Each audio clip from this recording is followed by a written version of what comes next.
राधे राधे बच्चों, क्या हाल चाल है आप सभी के। तो उम्मीद है आप सभी बढ़िया होंगे।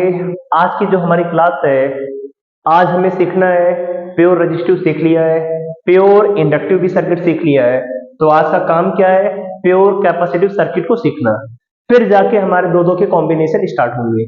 तो चलिए, अगर पीछे वाली क्लासेस को आपने अच्छे से पढ़ लिया है और सभी कॉन्सेप्ट आपके क्लियर है, तो आज के लेक्चर में आपको और मजा आएगा। फिर जाके दो दो के कॉम्बिनेशन में तो बहुत आसान हो जाएगा, क्योंकि आर भी आपको पता होगा, एल भी पता होगा और सी भी। तो चलिए स्टार्ट करते हैं प्योर कैपेसिटिव सर्किट। टॉपिक का नाम है pure capacitive circuit,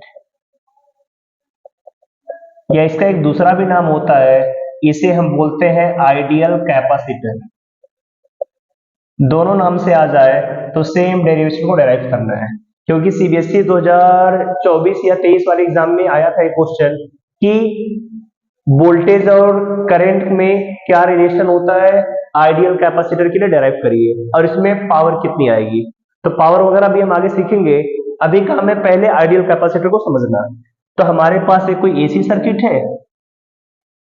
AC circuit का मतलब इसमें लगा हुआ है कैपेसिटर, क्योंकि सर्किट का नाम है pure capacitive.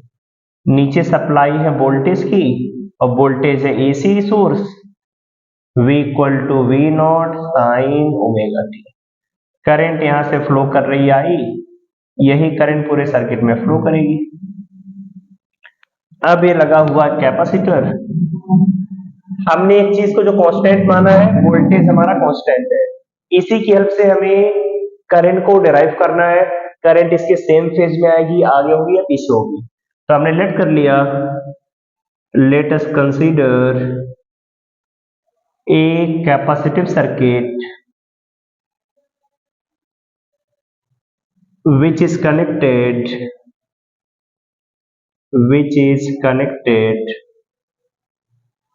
to an AC source, जो किससे कनेक्टेड है, एसी सोर्स से, V equal to V naught sine omega. अब कैपेसिटेंस आपको दिया है, the capacitance of circuit is capital C, और सर्किट का कैपेसिटेंस कितना है, कैपिटल सी। हमें क्या निकालना है, we have to find expression for AC current. तो एसी करंट का क्या एक्सप्रेशन आएगा, वही हमें निकालना है। अब आप जब बोर्ड में डेराइव करना होगा तो डायग्राम बना के बाद ये लैंग्वेज लिखनी पड़ेगी। अगर ये लैंग्वेज नहीं लिखेंगे तो बोर्ड में कभी आपको पूरे नंबर नहीं मिलेंगे। तो बोर्ड में चीजें डिटेल में लिखी जाती है, पहले डायग्राम बनाया, फिर चीजों को एक्सप्लेन किया। अब इसके बाद हमारा काम है डेरिवेशन का। आप बताइए क्यों प्योर कैपेसिटिव सर्किट है। कैपेसिटर को हमें चार्ज करना होता है, तो करंट देने का मतलब है कैपेसिटर को हम क्या करेंगे, चार्ज करेंगे। और जब कैपेसिटर को हम चार्ज करते हैं तो सभी ने सीखा है Q equal to C into V. Q equal to C, voltage की वैल्यू कितनी है, V naught sine omega T. तो हमारे पास जो कैपेसिटर में चार्ज आएगा, C V naught sine omega T. But हमें निकालना क्या है, करंट। तो आपने करंट इलेक्ट्री में सीखा हुआ है, जो हमारे पास अल्टरनेटिंग करंट आएगी, अल्टरनेटिंग करंट, इसे हम कैसे निकालेंगे, I equal D Q by D T. ये तो तरीका होता है इंस्टेंटेनियस करंट निकालने के लिए, D Q by D T. तो D by D T, charge की वैल्यू है C V naught sine omega T. अब पता है कि डी बाई डी टी का मतलब डिफरेंशिएशन, और डिफरेंशिएशन में जो कांस्टेंट टर्म है वो जाएगा बाहर। तो यहां देखो सी, यहां वी, अंदर बचा D by D T sine omega T, तो I C into V naught. Sine omega T का डिफरेंशिएशन आएगा कॉस ओमेगा टी, फिर ओमेगा टी का डिफरेंशिएशन ओमेगा। तो हमारे पास आया I equal to omega C V naught और अंदर कॉस ओमेगा टी। अब हम आपसे पूछे क्या फेज डिफरेंस यहाँ पे आ रहा है, तो क्या फेज डिफरेंस को बता पाएंगे। फेज डिफरेंस बताने के लिए पहली चीज याद बताई थी कि यहाँ साइन है तो यहाँ साइन होना चाहिए, बट साइन तो नहीं दिया है, दी हमारे पास कॉस है, तो कॉस को साइन में बदल लें। तो देखिए इस चीज को ऐसे लिखते हैं, आई इक्वल टू वी नॉट यहाँ ओमेगा सी लिखा है, ओमेगा सी को डिवाइड का डिवाइड लिखा है। अब इतना तो मैथ्स में पढ़ा है कि ओमेगा सी को अगर 1 बाई ओमेगा सी लिखते हैं तो ओमेगा सी ऊपर ही जाएगा। ऐसा लिखा क्यों? क्योंकि हमने पढ़ा है I equal to I naught sine omega T, और आई नॉट की वैल्यू होती है वी नॉट बाई आर। मतलब जो रेजिस्टेंस वाला टर्म है वो नीचे होना चाहिए और ऊपर से वोल्टेज, तो यहाँ वोल्टेज को लिखा है यहाँ 1 बाई ओमेगा सी। अब जो कॉस ओमेगा टी है इसे ऐसा लिख सकते हैं sine omega T plus pi by, देखिए sine 90 plus theta cos theta, फिर I equal to V naught 1 by omega C, 1 by omega C को टर्म लिखा एक्स सी, इधर sine omega T plus pi by. अब देखिए बिल्कुल उसी तरीके से दिख रहा है I equal to V naught by X C. इस चीज को थोड़ा सा और इलेबरेट करते हैं, ऐसा लिख दिया I equal to I naught sine omega T plus pi. ऐसा लिखने से देखिए फायदा क्या हुआ, क्योंकि करंट हमने सीखा इसी तरीके से। अब आई नॉट किसकी जगह पर आया पहले देखते हैं, तो आई नॉट आया है, रिप्लेस किया इसने वी नॉट बाई एक्स सी को। अब यहां पर ये जो टर्म है एक्स सी, इसे बोलते हैं कैपेसिटिव। जैसे एक्सएल का नाम था इंडक्टिव रिएक्टेंस, वैसे एक्ससी का नाम है कैपेसिटिव रिएक्टेंस। और ये एक्ससी किसकी जगह पर आया था देख रहे 1 बाई ओमेगा सी, तो एक्ससी की वैल्यू कितनी आएगी 1 बाई ओमेगा सी। तो पहली चीज जो हमें प्योर कैपेसिटिव सर्किट में याद रखनी है कि अगर voltage V equal to V naught sine omega t है तो जो हमारे पास करंट आएगी, करंट का क्या एक्सप्रेशन होगा I naught sine omega T plus pi by. अब यहाँ पे देखिए यहाँ ओमेगा टी, यहाँ omega T plus pi by 2, मतलब करंट यहाँ पर 90 डिग्री आगे है। तो जो पहली चीज यहाँ पे याद करने के लिए कि अगर प्योर कैपेसिटिव सर्किट है तो जो हमारे पास करंट है ये लीड्स करेगी, लीड्स टू वोल्टेज।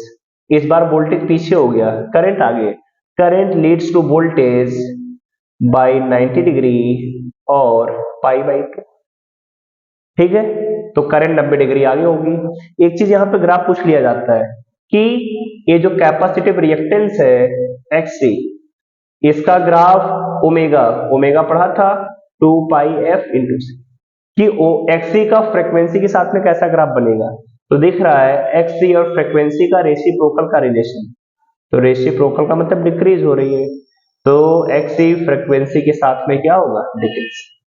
तो याद हो जाएगा प्योर कैपेसिटिव में voltage v equal to V naught sine omega t, current ऐसे साथ में याद करते हुए चलिए ताकि याद हो जाए I equal to I naught sine omega T plus pi by 2, ठीक है। आई नॉट की value V naught by X C, X C को बोलेंगे कैपेसिटिव रिएक्टेंस, एक्ससी की वैल्यू कितनी आएगी 1 by omega C, omega angular frequency जिसकी value 2 pi f into C, और इसमें करंट लीड करेगा वोल्टेज से कितने से 90, और एक्ससी और फ्रीक्वेंसी के बीच का ग्राफ इस तरीके से बनेगा। याद हो जाएगा, जल्दी से नोट करिए, फिर आगे और भी टर्म सीखते हैं कि कैसा ग्राफ बनेगा, फेजर डायग्राम क्या होगा। तो जल्दी कंप्लीट करिए सभी। तो सभी ने कंप्लीट कर लिया होगा।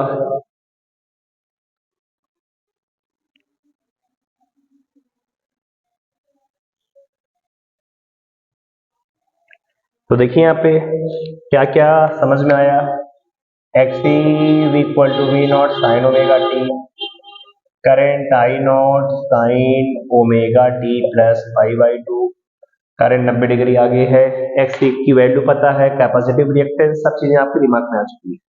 अब बनाते हैं इसका पहले वेव डायग्राम। ये वेव डायग्राम भी एग्जाम में पूछा हुआ है कि प्योर कैपेसिटिव में करंट और वोल्टेज एंगल के साथ में कैसे चेंज होता है, तो मस्ट इंपॉर्टेंट ग्राफ है इसका बनाना। अब तो तरीका याद है सभी को, छोटा ही बनाते हैं। एक साइकिल के लिए मैं बनाना एक साइकिल। अब पता है एक साइकिल इस तरीके से चलती है, ये हमारा voltage v equal V naught sine omega t, इधर हमने v और i का ग्राफ बना रहे हैं, इधर नीचे angle 0 pi by 2 pi 3 pi by 2। अब देखिए यहाँ पे करंट 90 डिग्री आगे है, तो 90 डिग्री आगे का मतलब जब वोल्टेज यहाँ पर है तो करंट यहाँ पर है। ये इसकी पीक वैल्यू बनी थी वी नॉट, तो इसकी पीक वैल्यू ऐसी बन जाएगी,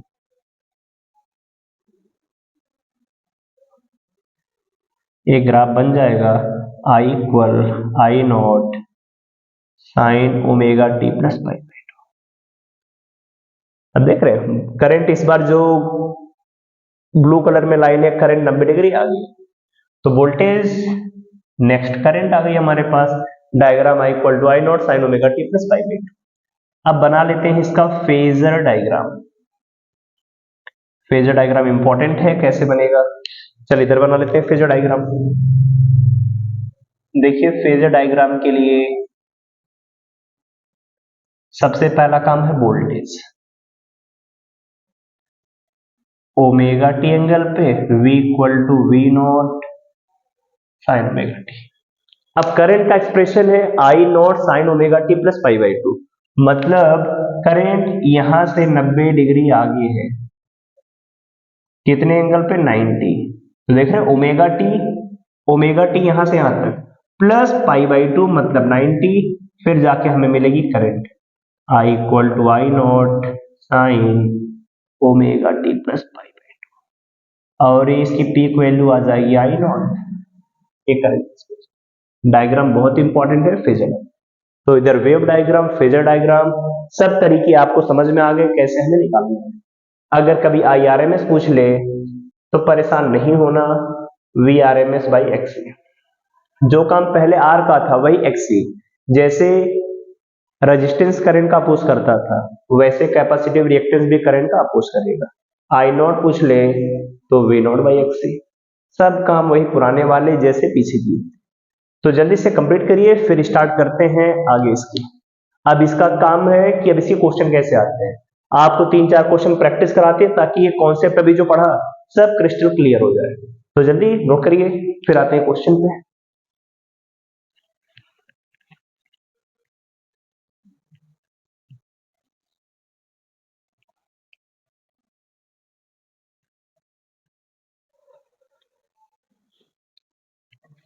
अब देखिए ये कोचिंग की सीट्स हैं जिसमें क्वेश्चन दिए हुए हैं जो बच्चे क्लास में प्रैक्टिस करते हैं। अब ये क्वेश्चन आपको करा रहे हैं, तो इंडक्टेंस वाले क्वेश्चन कर लिए थे। आज का टॉपिक है कैपेसिटर वाले क्वेश्चन करना। तो सीट का क्वेश्चन नंबर 10 है, ए 60 microfarad capacitor is connected to an 110 volt 60 hertz AC source. Determine RMS value of current। हमसे पूछा है determine RMS value of current, तो यही वैल्यू हमें निकालनी है करंट। अब बताइए करंट की वैल्यू निकालनी है, तो सबसे पहला काम होता है नोट करना क्वेश्चन में क्या क्या दिया है। तो 60 माइक्रोफैरड कैपेसिटर, सी दिया है 60 माइक्रोफैरड, तो 60 माइक्रो मतलब 10 की पावर माइनस 6 फैरड। वोल्टेज है हमारे पास 110 वोल्ट। आप देखिए वोल्टेज कोई ना लिखा हो, सिर्फ वोल्टेज दिया है, तो हमेशा वैल्यू होगी RMS वोल्टेज। फ्रीक्वेंसी कितनी इसकी 60 hertz AC। RMS value of current, बताइए इससे आसान क्वेश्चन क्या होगा, IRMS की वैल्यू VRMS बाई XC। क्यों ये लगाया, क्योंकि सर्किट में सिर्फ कैपेसिटर है तो प्योर कैपेसिटिव होगा, ऑब्वियस सी बात है। अब VRMS की वैल्यू 110, अब XC की वैल्यू देखिए कितनी थी 1 बाई ओमेगा सी, XC की वैल्यू 1 बाई ओमेगा सी। अब ओमेगा सी ऊपर चला जाएगा, ओमेगा सी इंटू 110, ओमेगा की वैल्यू आती है 2 पाई एफ इंटू सी 110, पाई की वैल्यू 3.14, फ्रीक्वेंसी दिया है क्वेश्चन में 60, कैपेसिटेंस की वैल्यू है 60 माइक्रो 10 की पावर माइनस 6 इंटू 110। अब इसका मल्टीप्लाई करना है, तो जल्दी नोट करिए और मल्टीप्लाई करिए सभी। देखिए यहां से 3 0, 1 2 3, इधर इधर 3 जीरो, 3 जीरो से इसकी पावर 3 तो कम हो जाएगी, तो आया 2 इंटू 3.14, 6 में 6 का मल्टीप्लाई 36, इधर 11 और 10⁻⁻3। जल्दी से भी मल्टीप्लाई करिए, मल्टीप्लाई करके वैल्यू निकालिए, और मल्टीप्लाई करने के बाद सिंप्लीफिकेशन के बाद जो करंट की वैल्यू इसमें आ रही है 2.49 एम्पियर। अब इतना तो कैलकुलेशन उम्मीद है सभी कर लेंगे, क्योंकि ये काम आपका एग्जाम में करने का, कैलकुलेशन हम नहीं करेंगे, कैलकुलेशन आपको करना होगा, जो टफ कैलकुलेशन आएगी उसे हम करा देंगे। ठीक है, जल्दी नोट करिए। फिर आते हैं क्वेश्चन नंबर 10 के बाद 11। ए बी सी टाइप का क्वेश्चन है, दिया है फाइंड द फ्रीक्वेंसी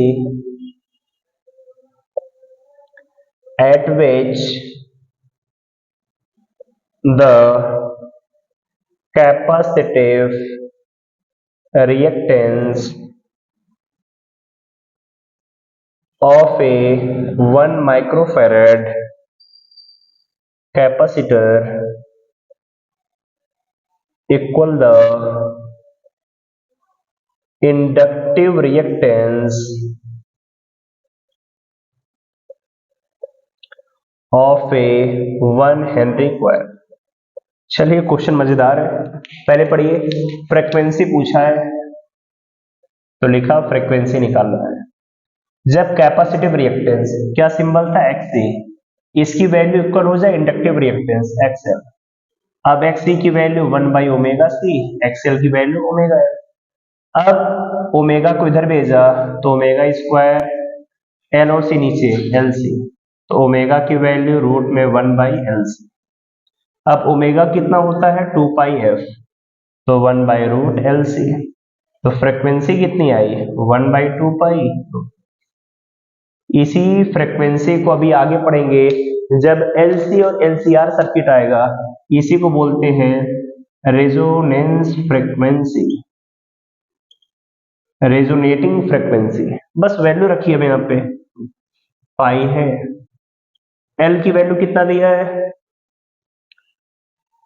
अच्छा अब आपसे दिया है ये frequency at capacitive reactance of 1 microfarad equal, C की वैल्यू है इतनी और L की वैल्यू 1, C है 1 माइक्रो 10⁻⁻6, 10⁻⁻6 जब ऊपर जाएगा तो ऊपर 10⁻6, रूट के बाहर आएगा 10⁻3/2π, तो 1000/2π, 2 से काट दें तो 500/π, और ओमेगा है तो यूनिट आ जाएगी हर्ट्ज में फ्रीक्वेंसी, तो फ्रीक्वेंसी कितनी आ गई 500/π हर्ट्ज। तरीका समझ में आया, XC equal to XL, XC 1/ω/C, XL omega L, omega square 1/LC, omega 1/√LC, omega 2πf तो 1/√LC, तो फ्रीक्वेंसी 1/2π√1/LC। LC सब दिया है, रख के सिंप्लीफाई कर लेंगे, आ जाएगी हमारे पास इंडक्टिव। तरीका समझ में आ गया, जो भी पूछ निकाल सकते हैं। अब इसमें एक क्वेश्चन और दिया है, a capacitor of 50 picofarad is connected to a source of frequency इतना रिएक्टेंस। तो चलिए जल्दी नोट करते हैं, फिर एक लास्ट क्वेश्चन इसका।